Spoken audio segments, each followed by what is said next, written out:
दर्शकवृन्द नमस्कार। प्रदेश सभा सचिवालय लुम्बिनी प्रदेश संघको सहकार्यमा एनटिभी कोहलपुरले तयार पारेको साप्ताहिक कार्यक्रम प्रदेश सभा परिधिमा तपाईलाई हार्दिक स्वागत छ। म पुरुषोत्तम सापकोटा। कार्यक्रम प्रदेश सभा परिधि एनटिभी कोहलपुरबाट हरेक शुक्रबार साँझ 7:30 बजे र पुनः प्रसारण शनिबार बिहान 9:30 बजेदेखि आधा घण्टा हुने गर्दछ।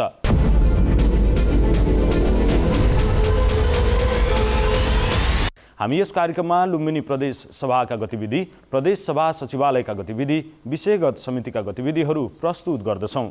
त्यसैगरी कानुन निर्माण प्रक्रियाका बारे जानकारी, प्रदेश सभासँग सम्बन्धित जनताबाट प्राप्त हुने गुनासाहरूका सन्दर्भमा प्रदेश सभा सदस्यहरूसँगको कुराकानी पनि कार्यक्रममा प्रस्तुत गर्ने गरेका छौँ।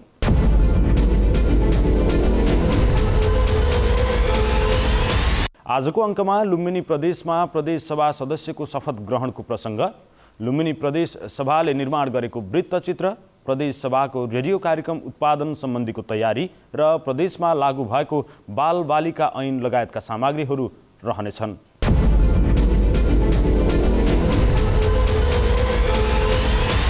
कार्यक्रमको सुरुमा लुम्बिनी प्रदेश सभामा प्रदेश सभा सदस्यको शपथ ग्रहणको प्रसङ्ग। लुम्बिनी प्रदेश सभामा जनता समाजवादी पार्टी जसपाले समानुपातिक तर्फबाट मनोनयन गरेका प्रदेश सभा सदस्य निर्मला मुडभरी भट्टराईले शपथ ग्रहण गर्नुभएको छ। लुम्बिनी प्रदेश सचिवालयमा आयोजित कार्यक्रममा सभामुख पूर्णबहादुर घरतीले नवनियुक्त प्रदेश सभा सदस्य भट्टराईलाई शपथ ग्रहण गराउनु भएको थियो। मुलुक र जनताप्रति पूर्ण वफादार रही सत्य निष्ठापूर्वक प्रतिज्ञा गर्दै ईश्वरको देश र जनताको नाममा शपथ लिन्छु कि पार्टीको व्हिप उल्लङ्घन गरेको अभियोगमा तत्कालीन प्रदेश सभा सदस्य कल्पना पाण्डेलाई जनता समाजवादी पार्टीले कारबाही गरेपछि रिक्त भएको सदस्य पदमा उहाँलाई पठाउने निर्णय गरेको हो। शपथ ग्रहणपछि प्रदेश सभा सदस्य निर्मला मुडभरी भट्टराईले आफूलाई पार्टीले विश्वास गरेर सुम्पिएको जिम्मेवारी इमान्दारिताका साथ पूरा गर्ने प्रतिबद्धता व्यक्त गर्नुभयो। शपथ ग्रहण कार्यक्रममा प्रदेश सरकारका मन्त्रीहरू, प्रदेश सभाका सदस्यहरू, सचिवालयका कर्मचारीहरू, पत्रकार लगायतको उपस्थिति थियो। यससँगै लुम्बिनी प्रदेश सभामा सदस्यहरूको सङ्ख्या 80 पुगेको छ। तीमध्ये सत्ता गठबन्धनमा 43 जना र विपक्षमा 37 जना रहेका छन्। नेपालको संविधान 2072 बमोजिम मुलुकमा सङ्घीयताको कार्यान्वयनको सिलसिला सुरु भयो। तत्पश्चात तत्कालीन प्रदेश नम्बर 5 मा प्रदेश सभाको स्थापना भयो। संसदीय अभ्यास कानुन निर्माण हुँदै प्रदेशको नाम र स्थायी राजधानी प्रदेशले प्राप्त गर्यो। कार्यक्रममा अब हालसम्म प्रदेश सभाले गरेका मुख्य गतिविधि, प्रदेशका सम्भावनालाई समेटेर प्रदेश सभा सचिवालयले तयार पारेको वृत्तचित्र प्रस्तुत गर्दैछौँ।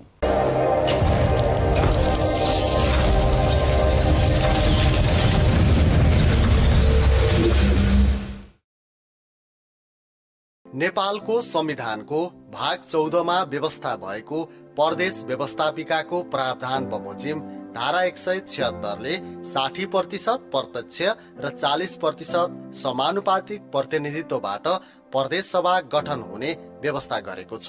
सोही बमोजिम निर्वाचन क्षेत्र निर्धारण सम्बन्धमा व्यवस्था गर्न बनेको ऐन 2073 को दफा 12 बमोजिम निर्वाचन आयोगले पहिलो हुने निर्वाचित हुने प्रणालीका लागि 2074 साल भदौ 15 गतेको नेपाल राजपत्रको भाग 3 खण्ड 67 अतिरिक्ताङ्क 15 क मा प्रकाशित सूचना अनुसार तत्कालीन प्रदेश नम्बर 5 का 52 वटा निर्वाचन क्षेत्रहरू निर्धारण भएको छ।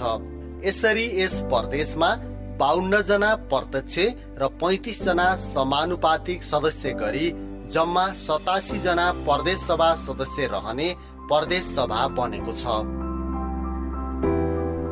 2075 साल मङ्सिर 10 र 21 गते 2 चरणमा प्रदेश सभा सदस्यहरूको निर्वाचन सम्पन्न भएको थियो। उक्त निर्वाचनबाट प्रदेश सभाका सबै माननीय सदस्यहरू निर्वाचित भई 2074 साल माघ 7 गते शपथ ग्रहण सम्पन्न भयो। प्रदेश सभाको पहिलो बैठक 2074 साल माघ 21 गते ज्येष्ठ सदस्य बलदेव शर्मा पोखरेलको अध्यक्षतामा बस्यो। प्रदेश सभाको पहिलो बैठक बसेको दिनलाई प्रदेश सभा स्थापना दिवसको रूपमा विविध कार्यक्रम गरी मनाउने प्रचलन रहिआएको छ। प्रदेश सभाको पहिलो अधिवेशन 2074 साल माघ 21 गतेदेखि 2075 साल वैशाख 25 गतेसम्म बस्यो। पहिलो अधिवेशनले 4 वटा विधेयकहरू पारित गर्ने कार्य गर्यो। 2075 साल वैशाख 31 गतेदेखि साउन 24 गतेसम्म बसेको दोस्रो अधिवेशनले सरकारको नीति तथा कार्यक्रम र बजेट पारित गर्नुका साथै 11 वटा विधेयकहरू पारित गर्ने कार्य गर्यो। तेस्रो अधिवेशन 2075 साल मङ्सिर 26 गतेदेखि 2076 साल वैशाख 22 गतेसम्म सबैभन्दा बढी 33 वटा बैठक बसेर सम्पन्न भयो। विधेयक अधिवेशनको रूपमा रहेको तेस्रो अधिवेशनले 23 वटा विधेयकहरू पारित गर्ने कार्य गर्यो। 2076 साल जेठ 2 गतेदेखि असोज 2 गतेसम्म चौथो अधिवेशन सम्पन्न भयो, जसमा बजेट समेत 10 वटा विधेयकहरू पारित गर्ने कार्य भयो। 2076 साल माघ 5 गतेदेखि 2077 साल वैशाख 10 गतेसम्म चलेको पाँचौं अधिवेशनमा जम्मा 5 वटा विधेयकहरू पारित भए। छैटौं अधिवेशन 2077 साल जेठ 9 गतेदेखि असोज 20 गतेसम्म समयका हिसाबले सबैभन्दा बढी 63 घण्टा 32 मिनटसम्म चल्यो। बजेट अधिवेशनका रूपमा रहेको यस अधिवेशनले प्रदेश सरकारको नीति तथा कार्यक्रम र बजेट पारित गर्नुका साथै 5 वटा विधेयकहरू पारित गरेको थियो। यसरी 6 वटा अधिवेशनका अवधिमा प्रदेश सभाले दर्ता भएका जम्मा 65 वटा विधेयकहरू मध्ये 59 वटा विधेयकहरू पारित गर्ने कार्य सम्पन्न गरिसकेको छ। छैठौं अधिवेशनमा नै संविधानको धारा 288 को उपधारा 2 बमोजिम प्रदेश सरकारले पेश गरेको प्रदेशको स्थायी राजधानी सम्बन्धी प्रस्ताव र संविधानको धारा 295 को उपधारा 2 बमोजिम प्रदेशको नामाङ्करण सम्बन्धी प्रस्ताव सभामा पेश भएको थियो। स्थायी राजधानीको प्रस्तावमा दाङ जिल्लाको राप्ती गाउँपालिका, गढवा गाउँपालिका तथा अर्घाखाँची जिल्लाको शीतगंगा नगरपालिकाले ओगटेको राप्ती नदी किनारको मैदानी भाग राप्ती उपत्यका देउखुरीलाई प्रदेशको स्थायी राजधानी तोकियोस् भन्दै राप्ती उपत्यका देउखुरीलाई स्थायी राजधानीको प्रस्ताव गरिएको थियो। त्यसै गरी नामाङ्करणका सन्दर्भमा शान्तिका अग्रदूत गौतम बुद्धको जन्मस्थल लुम्बिनीको महत्वलाई हृदयङ्गम गर्दै साझा चिनारीको रूपमा प्रदेशको नाम लुम्बिनी प्रदेश नामाङ्करण गरियोस् भनी लुम्बिनी नाम प्रस्ताव गरिएको थियो। प्रदेश सभामा पेश भएका दुवै प्रस्तावहरू नेपालको संविधान तथा प्रदेश नम्बर 5 को नामाङ्करण र स्थायी राजधानीको प्रस्ताव सम्बन्धी आन्तरिक कार्यविधि 2077 बमोजिम प्रदेश सभाले मतदानद्वारा निर्णय गरेको थियो। राप्ती उपत्यका देउखुरीलाई स्थायी राजधानी बनाउने प्रस्तावका पक्षमा 69 मत र विपक्षमा 13 मत परेको थियो भने लुम्बिनी नामाङ्करण गर्ने प्रस्तावको पक्षमा 79 र विपक्षमा 4 मत परेको थियो। मत परिणाम घोषणा गर्दै माननीय सभामुखज्यूले स्थायी राजधानी र प्रदेशको नामाङ्करण दुवै प्रस्तावहरू प्रदेश सभामा तत्काल कायम रहेका सदस्य संख्याको 2/3 बहुमतले पारित भएको घोषणा गर्नुभयो। दाङ जिल्लाको राप्ती गाउँपालिका, गढवा गाउँपालिका तथा अर्घाखाँची जिल्लाको शीतगंगा नगरपालिकाले ओगटेको चर्चेको राप्ती नदीको किनाराको मैदानी भाग राप्ती उपत्यका देउखुरीलाई तोकियोस् भन्ने प्रस्ताव संविधानको धारा 288 को उपधारा 2 बमोजिम प्रदेश सभाको 2/3 बहुमतले पारित भएको घोषणा गर्दछ। शान्तिका अग्रदूत गौतम बुद्धको जन्मस्थल लुम्बिनीको महत्त्वलाई हृदयङ्गम गर्दै साझा चिनारीको रूपमा प्रदेशको नाम लुम्बिनी प्रदेश नामाकरण गरियोस् भन्ने प्रस्ताव प्रदेश सभाको 2/3 बहुमतले पारित भएको घोषणा गर्दछ। दाङ जिल्लाको दक्षिणी क्षेत्रमा राप्ती नदीले बनाएको देउखुरी उपत्यकाको लम्बाइ करिब 60 किलोमिटर र चौडाइ करिब 20 किलोमिटर रहेको छ। उपत्यकाको मैदानी भाग मात्रै 600 वर्ग किलोमिटर क्षेत्रफलमा फैलिएको र दुवैतर्फका पानी ढलो क्षेत्रफल 6100 वर्ग किलोमिटर रहेको छ। महाभारत पर्वत श्रृङ्खलालाई काटेर झरेको राप्ती नदी यस उपत्यकाको बीच भागबाट बहेर गएको छ। यही देउखुरी उपत्यकाको पूर्वपट्टि राप्ती नदीको मैदानी भागमा अवस्थित दाङ जिल्ला गढवा गाउँपालिका वडा नम्बर 1, 2 र 3 तथा राप्ती गाउँपालिका पुरै र अर्घाखाँची जिल्लाको सिद्धगंगा नगरपालिका वडा नम्बर 8 र 9 सहितको क्षेत्रलाई प्रदेश सरकारले राप्ती उपत्यका देउखुरी भन्ने नयाँ नाम दिई लुम्बिनी प्रदेशको स्थायी राजधानीको रूपमा प्रस्ताव गरेको थियो। सोही बमोजिम प्रदेश सभाको 2/3 बहुमतले राप्ती उपत्यका देउखुरीलाई लुम्बिनी प्रदेशको स्थायी राजधानी निर्धारण गरेको छ। भौगोलिक हिसाबले लुम्बिनी प्रदेशलाई हेर्दा पूर्वी तराई, दाङ देउखुरी उपत्यकाहरू, पश्चिम तराई र पहाडी भेग गरी 4वटा क्षेत्रहरू देखिन्छन्। बेलहिया, कृष्णनगर, रूपैडिया जस्ता मुख्य अन्तर्राष्ट्रिय नाका पर्ने यस प्रदेशको मुख्य सहरहरू नेपालगञ्ज, कोहलपुर, तुलसीपुर, घोराही, बुटवल र भैरवा हुन्। नेपालगञ्ज र बुटवल भैरवा महत्त्वपूर्ण औद्योगिक क्षेत्रको रूपमा पनि चिनिन्छन्। पछिल्लो समयमा दाङ जिल्लामा स्थापना भएका विभिन्न सिमेन्ट कारखानाले एउटा छुट्टै पहिचान दिएको भान हुन्छ। लुम्बिनी प्रदेशको प्रमुख आर्थिक स्रोत कृषि क्षेत्र नै हो। आर्थिक मामिला तथा योजना मन्त्रालयले प्रकाशन गरेको प्रदेशको स्थिति पत्र अनुसार यहाँको कृषियोग्य जमिन कुल भूभागको 22.7% रहेको छ।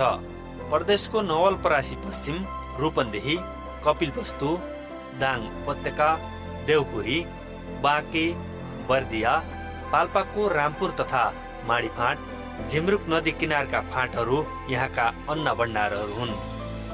पर्यटन क्षेत्र यस प्रदेशको अर्को महत्त्वपूर्ण आर्थिक स्रोतको सम्भावना बोकेको क्षेत्र हो।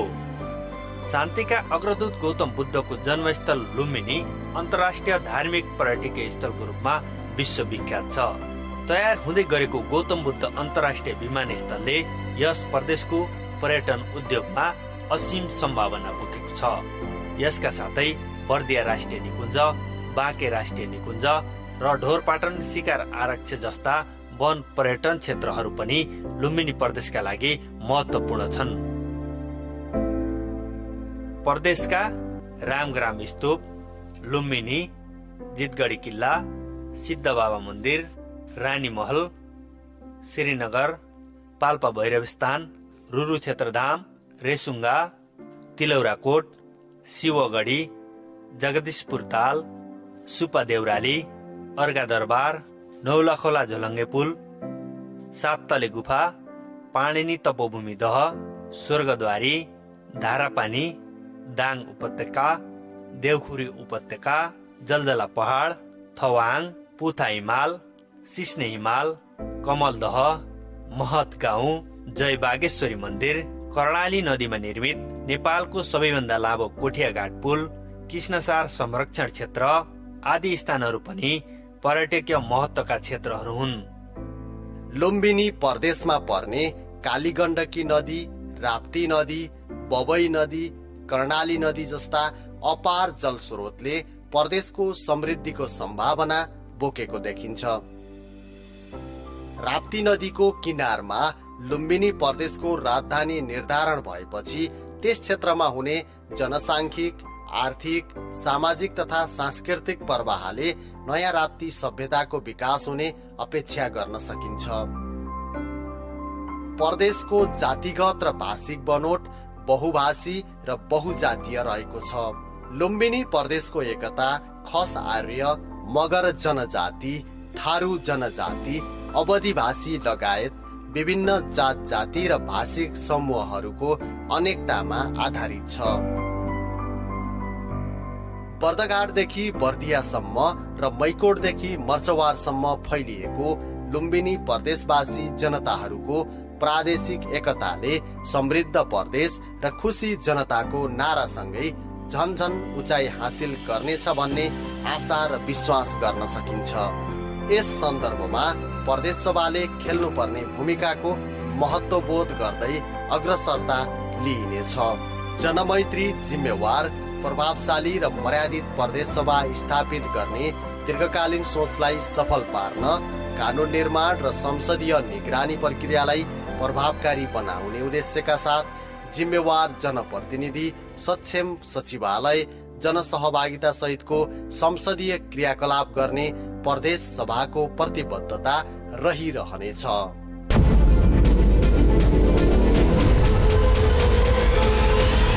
खुला संसदीय अवधारणालाई प्रवर्धन गर्ने, प्रदेश सभाका सदस्यहरूलाई थप जवाबदेही र उत्तरदायी बनाउने, आफूले चुनेर पठाएका जनप्रतिनिधिहरूका बारेमा आम प्रदेशवासी जनतासँग साक्षात्कार गराउने र प्रदेश सभामा के काम भइरहेको छ भन्ने बारेमा जनतालाई सुसूचित गराउने उद्देश्यले रेडियो कार्यक्रम उत्पादन तथा प्रसारणका लागि आवश्यक प्रक्रिया सुरु भएको छ। लुम्बिनी प्रदेशका 12वटै जिल्लामा रहेका विभिन्न 12वटा एफएम रेडियो मार्फत प्रदेश सभाका गतिविधि र कार्यक्रमहरू प्रसारण गरिने प्रदेश सभा सचिवालयले जनाएको छ।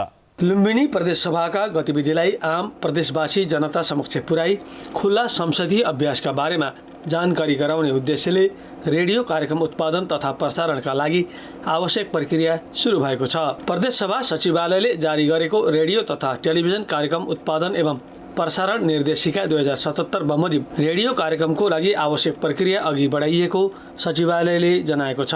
लुम्बिनी प्रदेशका 12वटै जिल्लामा रहेका विभिन्न 12वटा एफएम रेडियो मार्फत प्रदेश सभाका गतिविधिबारे कार्यक्रमहरू उत्पादन गरी प्रसारण गरिने प्रदेश सभा सचिवालयका सूचना अधिकारी समेत रहनुभएकी उपसचिव विमला पौडेलले बताउनु भएको छ। चालु आर्थिक वर्ष 2078-79 का लागि रेडियो कार्यक्रम उत्पादन र प्रसारणका लागि प्रस्ताव आह्वान गर्ने काम भइरहेको जानकारी गराउँदै उपयुक्त एफएम रेडियोहरूको छनौट पश्चात पहिले कार्यक्रम उत्पादन प्रक्रिया सुरु गरिने र क्रमशः प्रसारणका लागि पनि आवश्यक प्रक्रिया सुरु हुने उहाँले जानकारी दिनुभयो। लुम्बिनी प्रदेश सभाले टेलिभिजन तथा रेडियो कार्यक्रमको लागि प्रसारण गर्नको लागि लुम्बिनी प्रदेश सभाको टेलिभिजन तथा रेडियो कार्यक्रम उत्पादन तथा प्रसारण सम्बन्धी निर्देशिका 2077 निर्माण भएको छ।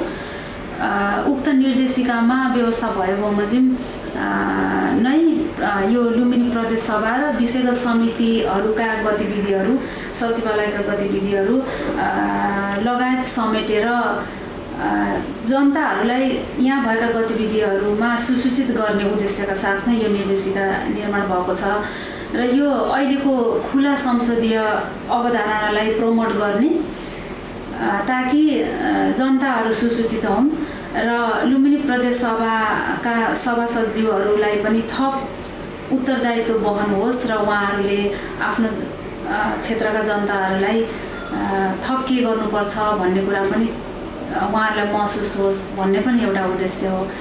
खुल्ला संसदीय अवधारणालाई प्रवर्धन गर्ने, प्रदेश सभाका सदस्यहरूलाई थप जवाफदेही र उत्तरदायी बनाउने, आफूले चुनेर पठाएका जनप्रतिनिधिहरूका बारेमा आम प्रदेशवासी जनतासँग साक्षात्कार गराउने र प्रदेश सभामा के काम भइरहेको छ भन्ने बारेमा जनतालाई सुसूचित गराउने सो कार्यक्रमको प्रमुख लक्ष्य रहेको उपसचिव पौडेलले जानकारी गराउनु भएको छ। उपसचिव पौडेलका अनुसार रेडियो कार्यक्रममा प्रदेश सभाका गतिविधिका साथै संसद बैठकका निर्णयहरू, प्रदेश सभा सचिवालयका सूचनाहरू, विषयगत समितिमा भएका छलफल तथा निर्णयहरू र कानुन निर्माणका कुराहरूले प्राथमिकता पाउनेछन्। रेडियो प्रसारण कार्यक्रमहरूका लागि हामीले क्षेत्र पहिचान गरेका छौँ। त्यो निर्देशिकामा नै उल्लेख छ। लुम्बिनी प्रदेशका 12वटै क्षेत्रहरू कभरेज हुने गरी रेडियो एफएम प्रसारण गर्ने, कार्यक्रम प्रसारण गर्ने उद्देश्य छ। हामीले हाम्रो लक्ष्य भनेकै जनताहरूलाई लुम्बिनी प्रदेश सभा, लुम्बिनी प्रदेश सचिवालय लगायत यो लुम्बिनी प्रदेश सभामा भएका विभिन्न विषयगत समितिहरूले गरेका क्रियाकलापहरू के कति काम कारबाहीहरू गरेको छ, ती सबै कुराहरूलाई समेटेर जनता प्रसारण हुन्छ। ती गतिविधिहरू प्रसारण हुँदाखेरि जनताहरू सुसूचित हुन्छन्। के कस्ता कामहरू भइरहेको छ लुम्बिनी प्रदेशबाट भनेर जनताहरू सुसूचित हुँदा थप फिडब्याक आउन सकोस् र सबैको फिडब्याक समेटेर थप प्रभावकारिता होस् भन्ने नै हो। यसअघि प्रदेश सभाका गतिविधिलाई श्रव्य दृश्य सामग्री मार्फत आम जनता समक्ष पुर्याउने उद्देश्यले नेपाल टेलिभिजन संघको सहकार्यमा कोहलपुर प्रसारण केन्द्रबाट साप्ताहिक रूपमा टेलिभिजन कार्यक्रम उत्पादन तथा प्रसारण भइरहेको छ।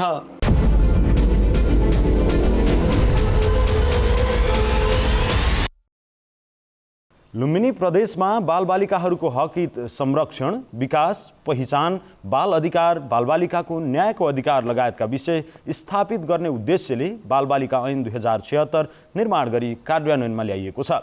प्रदेश सभामा लुम्बिनी प्रदेश सरकारद्वारा पेश प्रदेशमा बालबालिकाको हक अधिकार संरक्षण सम्बन्धमा व्यवस्था गर्न बनेको विधेयक 2076 आवश्यक छलफल पश्चात प्रदेश सभाबाट पारित भएको हो। थप चर्चा गर्दै हुनुहुन्छ रूपन्देहीबाट हाम्रा संवाददाता हरिश ढकाल। लुम्बिनी प्रदेशमा बालबालिकाहरूको हक हित संरक्षण, विकास, पहिचानका साथै बाल अधिकार, न्यायको अधिकार लगायतका विषय समेत स्थापित गर्ने उद्देश्यले बालबालिका ऐन 2076 निर्माण गरी कार्यान्वयनमा ल्याइएको छ। प्रदेश सभामा लुम्बिनी प्रदेश सरकारले पेश गरेको प्रदेशमा बालबालिकाहरूको हक हित संरक्षण सम्बन्धमा व्यवस्था गर्न बनेको विधेयक 2076 आवश्यक छलफल पश्चात प्रदेश सभाबाट पारित गरिएको थियो। प्रदेश सभाको विषयगत समिति सामाजिक विकास समितिमा पर्याप्त दफावार छलफल पश्चात सो बालबालिका ऐनले मूर्त रूप लिएको प्रदेश सभा सचिवालयले जनाएको छ। बालबालिकालाई यातना, हिंसा र अवहेलनाबाट बचाउन उपयुक्त संरक्षणको खाँचो औलाउँदै सो बालबालिका ऐनले बाल विवाह अन्त्यका लागि रणनीति तयार गर्नुका साथै बाल कोष नियमावली समेत तयार पारेको छ। बालबालिकाको सर्वोत्तम हितलाई ध्यानमा राखेर उनीहरूको मानसिक, भावनात्मक र संवेगात्मक असरको समेत ख्याल राख्दै उचित व्यवस्थापनका लागि ऐनले जोड दिएको प्रदेश सभा सचिवालयका उपसचिव विमला पौडेलले बताउनु भएको छ। बालबालिकाको बाँच्न पाउने अधिकारदेखि बालबालिकाको नाम र पहिचानको अधिकार लगायतका कुराहरूलाई पनि प्रष्ट उल्लेख गरेको छ यो ऐनले। लगायत यसमा बालबालिकाको संरक्षणको अधिकार पनि सुनिश्चित गरेको छ यो ऐनले। यसमा बालबालिकालाई उचित स्याहार, हेरचाह, पालन पोषणको अधिकार हुनुपर्ने कुरा, बालबालिकाको कतिपय गोपनीयताका कुराहरू लगायत न्यायको अधिकार पनि यो ऐनले सुनिश्चित गरेको छ।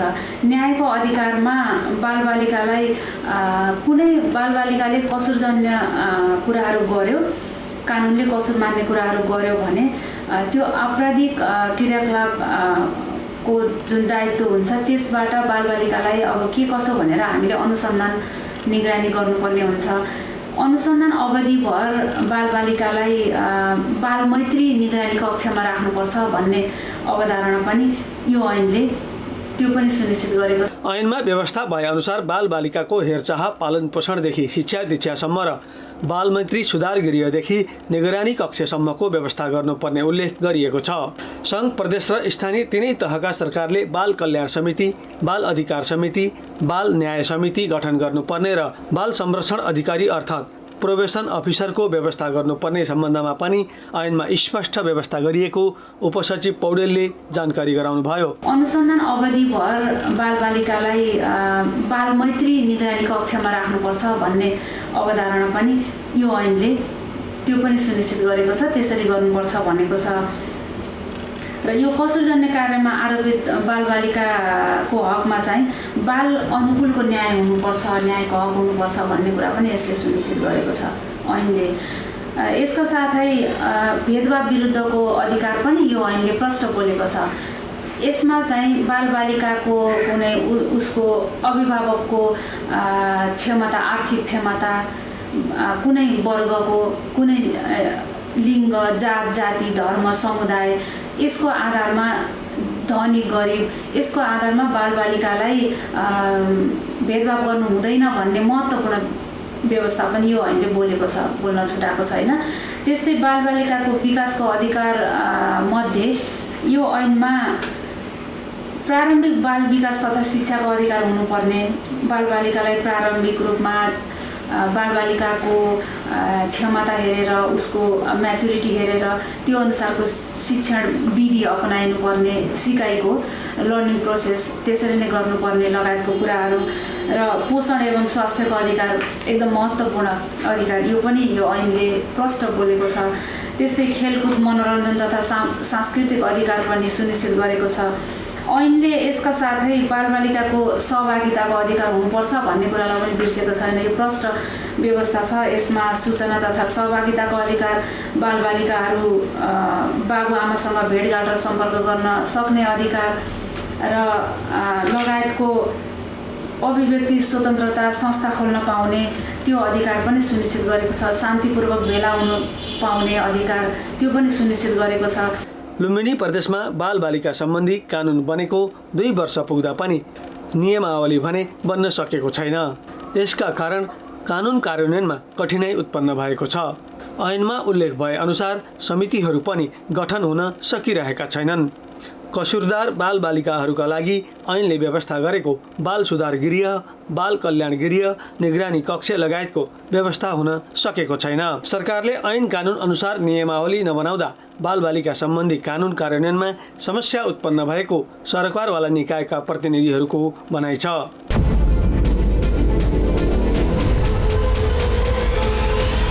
यी विविध सामग्रीसँगै प्रदेशसभा सचिवालय लुम्बिनी प्रदेशसँगको सहकार्यमा एनटिभी कोहलपुरले तयार पारेको साप्ताहिक कार्यक्रम प्रदेशसभा परिधि यति नै। प्रदेशसभासँग सम्बन्धित गुनासाहरू, कानुन निर्माण बारेको कौतूहलता र समग्र कार्यक्रमबारे तपाईँका केही सल्लाह सुझाव भए प्रदेशसभा परिधि @gmail.com अथवा फेसबुक लाइभ भइरहेको पेजमा म्यासेज छोड्न सक्नुहुनेछ। आगामी अङ्कमा हामी ती कौतूहलता मेटाउने प्रयास गर्नेछौँ। कोरोनाको जोखिम पूर्ण रूपमा कम भइ नसकेकाले स्वास्थ्य सम्बन्धीका मापदण्डहरूलाई कडाइका साथ पालना गरौँ, सङ्क्रमणबाट आफू बचौँ र अरूलाई पनि बचाउँ। अर्को साता फेरि भेटौँला। हामी सबैलाई बिदा दिनुहोस्। नमस्कार।